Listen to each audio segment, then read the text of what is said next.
Happy international soil day.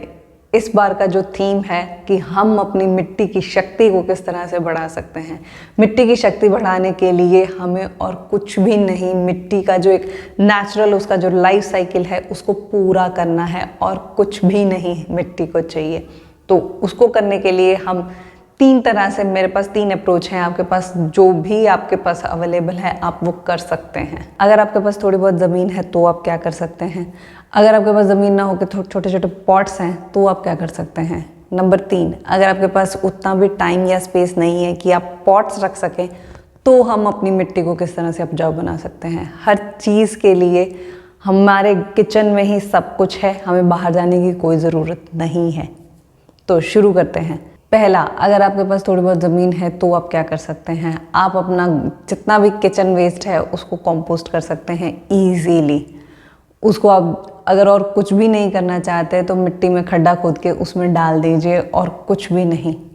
दूसरा, आप अपने जितने भी आपके चाय पत्ती से लेके कुछ भी जो वेजिटेरियन वेस्ट है उसको आप इजीली कंपोस्ट कर सकते हैं। आप इस तरह से अपनी चाय पत्ती और अगर दही का मट्ठा भी इसमें थोड़ा थोड़ा डालते रहेंगे, जैसे दही जब हम खा लेते हैं तो जो खाली गड़वी होती है उसमें जो थोड़ा बहुत दही बच जाती है उसको पानी हल्का सा डाल के उसमें दही को अच्छे से धो के तो आपका एक बर्तन भी साफ़ हो जाएगा। और दूसरा, ये जो मट्ठा है ये कंपोस्ट के लिए बहुत अच्छा होता है। अगर आप अपने घर में, आपके पास गमले भी हैं तो किसी भी गमले में अगर ये डाल देंगे तो उसमें उसकी जो फर्टिलिटी है वो बढ़ने लगेगी धीरे धीरे। तो इसके रिजल्ट में आपको क्या मिलेगा, ये जो आप अभी पपीते का छोटा सा पौधा देख रहे हैं ये कंपोस्ट से ही निकला है। ये जो हमारा आम का पेड़ है ये भी कंपोस्ट से निकला है। ये जामुन का पेड़ भी कंपोस्ट से निकला है। ये जो दूसरी वैरायटी है आम की ये भी कंपोस्ट से निकला है। ये छोटे से पॉटर में मैंने अपना घर का बना हुआ कंपोस्ट डाला तो अब देख सकते हैं कितनी सारी चीज़ें, कितने छोटे छोटे पौधे निकल रहे हैं। मिट्टी अपने आप में ही पूर्ण है, हमें बस उसको थोड़ा सा सपोर्ट करने की ज़रूरत है। हमने जो उसका नेचुरल साइकिल है उसको तोड़ दिया है, उस नेचुरल चेन को वापस से बनाना ज़रूरी है। अगर आपके पास खाली जगह नहीं है लेकिन आपके पास गमले रखने की जगह है तो आप इस तरह का कोई भी खाली पुराना मटका ले लीजिए, उसमें कुछ छेद कर लीजिए। छेद में आप अपना इस तरह से कंपोस्ट डाल सकते हैं। मैं इस चीज़ से पूरी एग्री करती हूँ कि ये जो प्रोसेस है ये बहुत ज़्यादा स्लो है। दूसरा, आप अपना पूरा किचन वेस्ट इस तरह से यूज़ नहीं कर पाते हैं, फिर भी बहुत सारा किचन वेस्ट बच जाता है तो उस केस में आप गाय को डाल सकते हैं अपना किचन वेस्ट। गाय नेचुरली सबसे अच्छा कंपोस्ट बनाने की मशीन आप कह लीजिए वो है। जहाँ पे इस तरह के जो मैकेनिकल कंपोस्ट हैं उसमें हम बहुत सारी इलेक्ट्रिसिटी और बहुत सारी चीज़ों को यूज़ करते हैं। यहाँ दूसरी तरफ हमारी गाय जो है वो भगवान के द्वारा डिज़ाइन की गई सबसे अच्छी कंपोस्ट मेकर है। जहाँ पे अभी ये प्लास्टिक खाने के लिए मजबूर हैं, अगर हम वही अपना वेस्ट थोड़ा सा सेग्रीगेट करके ढंग से फेंकेंगे तो वो आराम से हमें सपोर्ट करती है। आप गमलों में ये जो इतना इस तरह से जो सुंदर सा कंपोस्ट बनाया है आप इसको किसी भी तरह से यूज़ कर सकते हैं। खास तौर पे ये चीज़ मेंशन करना चाहती हूँ कि इनमें आप दही का मट्ठा ज़रूर डालते रहिएगा। इससे आपके कंपोस्ट जो प्रोसेस है वो फास्ट होगा और कंपोस्ट की क्वालिटी भी बेटर होगी। तीसरा सल्यूशन, अगर आपके पास ना मिट्टी है ना गमले रखने की जगह है तो आप क्या करें, आपके घर में इस तरह की प्लास्टिक की खाली बॉटल्स तो ज़रूर होंगी।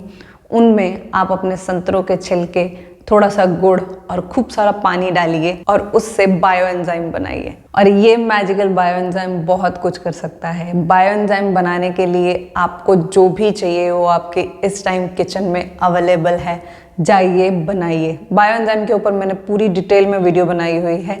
इसके इतने यूजेज हैं कि वो एक वीडियो में 10 मिनट की वीडियो में मैं कवर नहीं कर पाई, मुझे उसको 2 हिस्सों में करना पड़ा। और वो दोनों वीडियोस का लिंक नीचे डिस्क्रिप्शन में है, आप ज़रूर देखिएगा। ये इतना पावरफुल है तो ये तो बनाना बनता ही है। फ़र्क नहीं पड़ता आपके पास ज़मीन है या नहीं है, आपके पास गमले हैं या नहीं हैं, ये हर केस में आपको ज़रूर बनाना चाहिए और इसको भर के यूज़ भी करना चाहिए। और जितना हो सके उतना सोशल मीडिया पे बायो एंजाइम फ्लॉन्ट कीजिए प्लीज़, क्योंकि हमें इसकी बहुत ज़्यादा ज़रूरत है। आप सोच रहे होंगे कि ये बायो एंजाइम हमारी मिट्टी को किस तरह से बूस्ट कर सकता है। हमारी मिट्टी की फर्टिलिटी को वापस करने का सबसे अच्छा तरीका है ये बायो एंजाइम। ना सिर्फ वाटर प्यूरिफिकेशन करता है, बल्कि ये मिट्टी की फर्टिलिटी को भी इंक्रीज करता है। आपके प्लांटर्स के लिए ये बहुत अच्छा फर्टिलाइजर्स है, और भी बहुत सारी चीज़ें हैं, मैं आपको क्या क्या बताऊं। तो प्लीज़ बायो एंजाइम ज़रूर बनाइए। इस सॉइल डे हमें ये चीज़ तो बनानी बनती ही बनती है।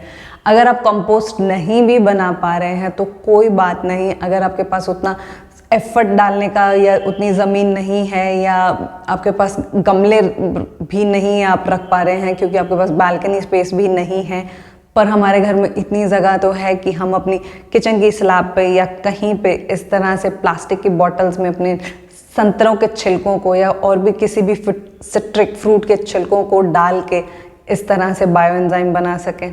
तो प्लीज़ बायो एंजाइम बनाइए और भर के फ्लॉन्ट कीजिए, अवेयर कीजिए लोगों को। आप नीचे कमेंट में ज़रूर लिखेगा कि आप इस सॉइल डे पे क्या करने वाले हैं, हमारी मिट्टी को किस तरह से उपजाऊ बनाने के लिए कुछ करने वाले हैं। ये मत सोचिएगा कि अगर मैंने बायो एंजाइम बनाया तो मेरे पास तो कुछ प्लांटर है ही नहीं। जब आप इसको यूज़ करेंगे as a shampoo, as a laundry cleaner या फिर एज अ फ्लोर क्लीनर, तो जब ये पानी बाहर आप फ्लश आउट करेंगे तो वो वाटर बॉडीज़ को प्योरीफाई करेगा। वाटर बॉडीज़ अगर प्योरीफाई होंगी तो वो मिट्टी को प्योरीफाई करने में हेल्प करेंगी। तो ये एक उस टूटी हुई चेन को वापस जोड़ने में आपको मदद करेगा। तो मैं मिलूंगी आपको किसी अगली वीडियो में इसी तरह के किसी इजी से सोल्यूशन के साथ, और जिससे हम लोग इस बड़े बड़े पोल्यूशंस के छोटे छोटे इजी से सोल्यूशन निकाल सकें। अगर कोई एक करेगा तो ये काम नहीं करेगा, लेकिन अगर हम सभी करेंगे तो ये पोल्यूशन का सोल्यूशन ज़रूर निकलेगा। धन्यवाद।